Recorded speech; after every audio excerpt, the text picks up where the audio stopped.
Hi, this is Becky from Barton English Language School, and I'm making this video because I miss all of you at Barton, and I'm excited about the next time we can all be together. But until then, I would like to start reading a book, and I would like you to listen along to this book, and we can have discussions. We can communicate about these stories if you would like. But please enjoy the first chapter of this book that I will read now. The name of the book is The House on Mango Street.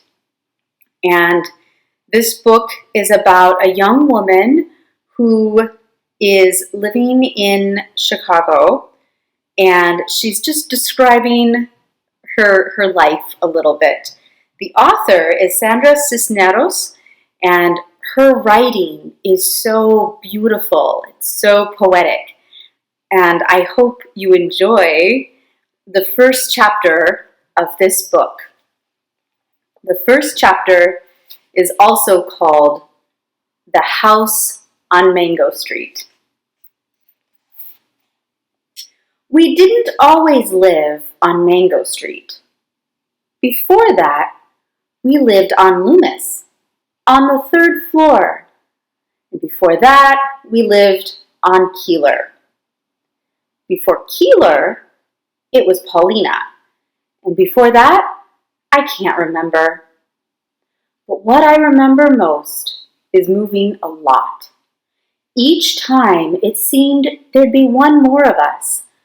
By the time we got to Mango Street, we were 6. Mama, Papa, Carlos, Kiki, my sister Nenny, and me. The house on Mango Street is ours, and we don't have to pay rent to anybody, or share the yard with the people downstairs, or be careful not to make too much noise. And there isn't a landlord banging on the ceiling with a broom. But even so, it's not the house we thought we'd get. We had to leave the flat on Loomis quick.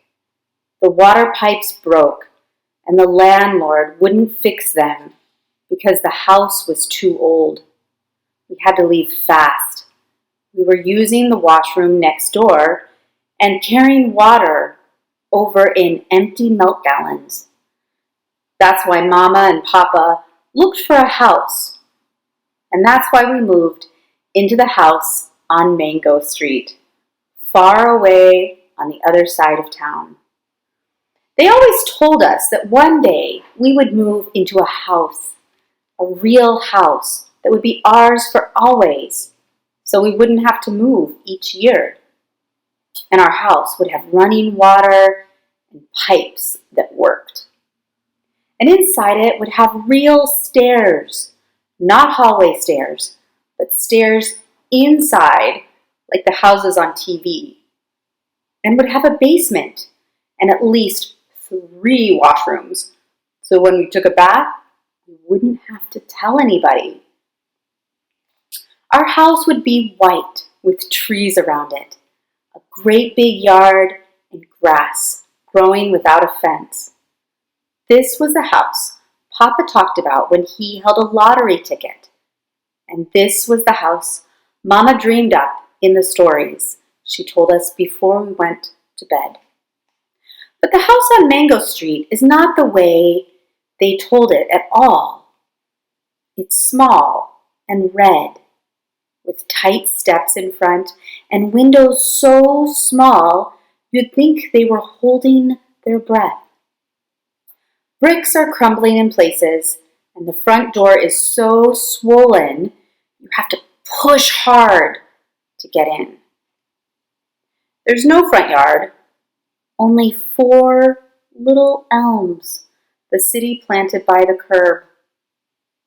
Our back is a small garage for the car we don't own yet, and a small yard that looks smaller between the 2 buildings on either side.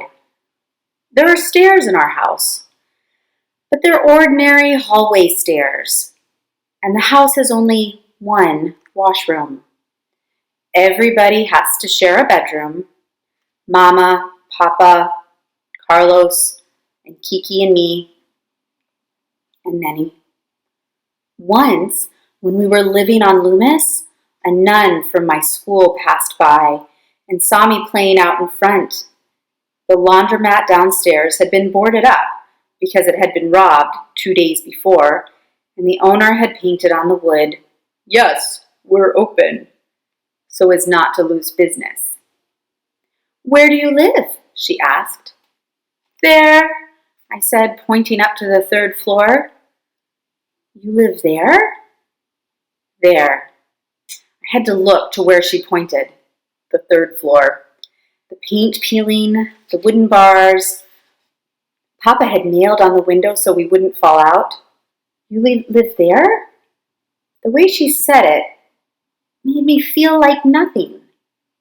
"There. I lived there." I nodded.